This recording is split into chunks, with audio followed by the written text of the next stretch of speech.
Hi you guys. So down here in Mexico, last year I was fooling around with a homemade Cob mixture, and I had this wall here and I put it on top and it stayed for a whole 12 months. Did the whole side back here. So I thought I might try and make some bricks out of it just for fun, just to see what I could do with natural occurring things around here. So here it is on the side. It almost looks like stucco, doesn't it? So what I'm doing is gathering some detritus from these coconut palms. So it's a coconut palm tree. I'm not sure if this is coir, you know, the stuff that's usually around coconut husks, but this is everywhere, and I think it's going to make a really good binder. And you can use straw and several other things, but I think I'm going to get a bunch of this and cut it down to size and use that along with mud and sand, which I will also collect locally. But if you know what this is called, I mean, I think it's coir, but I'm not entirely sure. So this is where the big palm leaves grow out, and this is actually on the base of the tree itself. So we'll look up here. These are date palms, actually not coconut palms. I lied to you. These are queen date palms, and they do produce pretty nice dates actually. But if we look down at the base of the tree where the leaves grew out, there's all this coir in here. I think it is. I'm going to call it coir. So what I'm going to do is pick a bowl of this, and we're going to do a small batch to see how it goes. So, all right, I'm going to get to picking. All right, so I picked a bowl of it. Looks different from different parts of the tree. This is more like a bark, but it will peel and give me these straw-like substances. So I'm going to come down and take these sections, pull them apart, and maybe cut them in half if I can. I tried to break them, but it's too strong, but that's part of the reason we use this particular material in gardening, is it is so strong, and it also retains water. Anyway, yeah, I'm going to go through it and chop it all up. You can see how dusty it is too. Oh, but I'm going to get to going.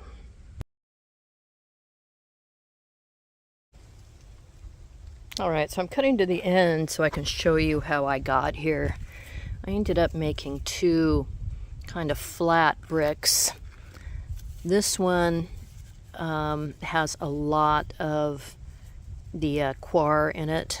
This one has less, but this one also has these bigger pieces of sand and little rock, while this one is more just the powder that I thought was clay. All right, I said I thought was clay. I've now discovered it's silt. Still makes a pretty good brick though. We're gonna let these dry for 7 days before we start fooling around with those, but let me show you how I got here. So we processed the coir, and again, I'm just calling it that. I don't know if it really is or not, into pieces that are a couple inches to 4 inches long. Some are longer, some are shorter, but I really think they need to be 1 or 2 inches in length to really be more useful and kind of spread throughout the brick. But I'll fool around and see what I get with that. And then we discovered an area down the beach that we've driven over for years that people get stuck in with their cars, but when it dries it gets all nice and powdery. So I thought this was a clay, but I've now discovered it's silt. And the way to tell the difference between silt and clay, you can't really do it by touch. You could do it under a microscope, but the best way to do it is to get it wet. If it's sticky, it is clay. If it's not sticky, it's silt. And this is not sticky. Let me show you what I mean. Right, so in this container, I'm just putting some of that coir. I'm gonna add, I don't know, that much salt. And then I'm gonna add some water. Let it sit for a second. And then together. Oh, I added way too much water. All right, let me add some more silt. Or clay, you know, at the time I thought it was clay. Give it a chance to absorb. You know how things that are super dry are hydrophobic.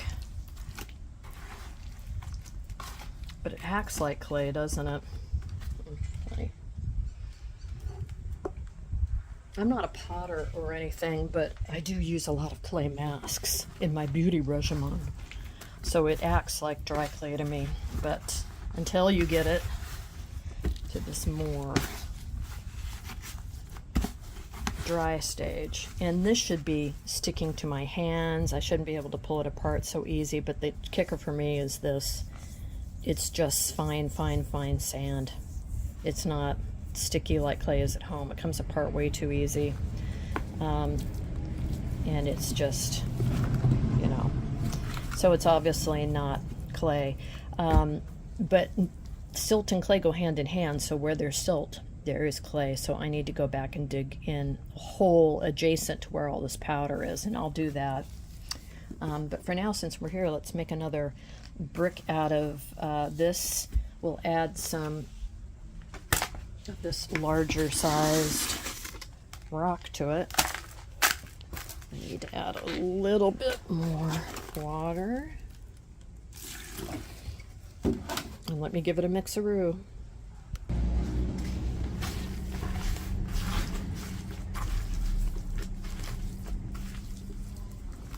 Now, how much coir or straw or whatever you put in is apparently something you need to discover on your own. There are recipes for how much sand and clay to put in, but not really on the coir, which is, you know, like the rebar of the whole situation. So I've got that. I'm going to add in some more of this rock. And I think this just feels pretty good.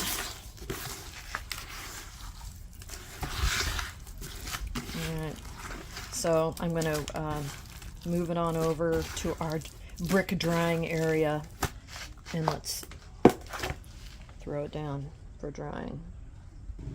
Alright, so here's my big brick, holding it together pretty well. I made it a lot bigger this time.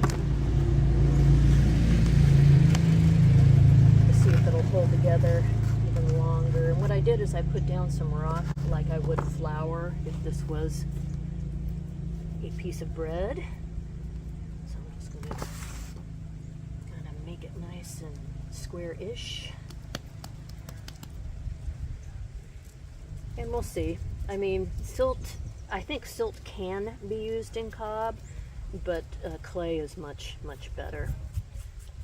I'll put a definition of silt up so you guys can know the difference, the exact difference. I have a general idea, but I couldn't tell you in great detail other than they're not the same. So I'm going to go ahead and let this sit up. Like I said, it should take about a full week to dry completely, especially at this 1-inch thickness. And we will come back and take a peek at it. But in the meantime, I'll publish this and then we'll come back and pick it up later, so there's not one huge, very, very long video, just some smaller ones. But if you have any advice, let me know, and yeah, we'll check in later. Thanks for watching.